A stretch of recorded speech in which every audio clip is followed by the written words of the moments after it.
ముఖ్యంగా చాలామంది తల్లిదండ్రులు పిల్లల మీద ప్రేమతో పిల్లల మీద ఎంతో అమితమైన ప్రేమతో వాళ్ళు ఏది అడిగితే అది అంటే ముఖ్యంగా బైక్స్, పవర్ బైక్స్. పాపం చాలామందిని చూస్తూ ఉంటే స్తోమత లేని తల్లిదండ్రులు కూడా వాళ్ళు తినక కూడా వాళ్ళు అప్పులు చేసి లేకపోతే లోన్లు తెచ్చి ఫైనాన్స్ మీద తెచ్చి బళ్ళు వాళ్ళకి ఇస్తూ ఉన్నారు. ఒక్కటి గమనించండి, మీరు మీ పిల్లలకి ఇచ్చేది వాళ్ళు అడిగిన కోరిక తీర్చడమే అనుకుంటున్నారు, కానీ వాళ్ళ జీవితాన్ని మీరిచ్చే బండితో నాశనం చేస్తున్నారని మాత్రం గుర్తుపెట్టుకుని ఖచ్చితంగా. ఎందుకనంటే అప్పటి వరకు చదివే విద్యార్థి కూడా, అప్పటి వరకు మంచిగా ఉన్న విద్యార్థి కూడా మీ అబ్బాయి మీరిచ్చిన బైక్ కారణంగా లేని అలవాట్లు తెచ్చుకుంటాడు, లేని ప్రమాదాలు తెచ్చుకుంటాడు, రకరకాల స్నేహాలు ఆ బళ్ళు వల్ల చేసుకుని జీవితాన్ని సర్వనాశనం చేసుకుని ఉన్న చదువును కూడా పోగొట్టుకునే పరిస్థితి వస్తూ ఉంది.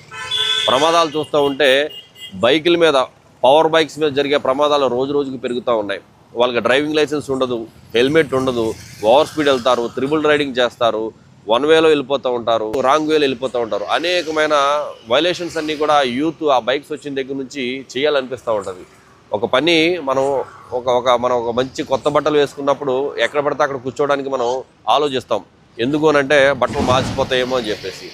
వన్స్ మార్చిపోయిన బట్టలు వేసుకుని తిరుగుతూ ఉంటే, అంటే నేను దేని గురించి చెప్తున్నానంటే మన ఆలోచన విధానం గురించి, మన మనసు గురించి.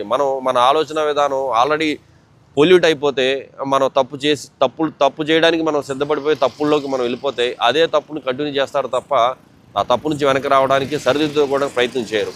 మీరిచ్చే బండి వల్ల, మీరిచ్చే ఆ అవకాశం వల్ల తప్పు చేయడానికి అవకాశం ఎక్కువగా ఉంది కాబట్టి నేను చెప్తున్నాను. అందరూ అలా ఉండకపోవచ్చు, కానీ అవకాశం అనేది ఎక్కువగా ఉంది కాబట్టి దయచేసి తల్లిదండ్రులు ఎవరికి కూడా పవర్ బైక్స్ ఇవ్వడం కానీ, లేకపోతే లైసెన్స్ లేకుండా రోడ్ల మీదకి, హెల్మెట్ లేకుండా రోడ్డు మీదకి పంపడం కానీ చేసి అది మీ ప్రేమ అని చెప్తే మాత్రం అది తప్పని మాత్రం ఖండిస్తున్నాం.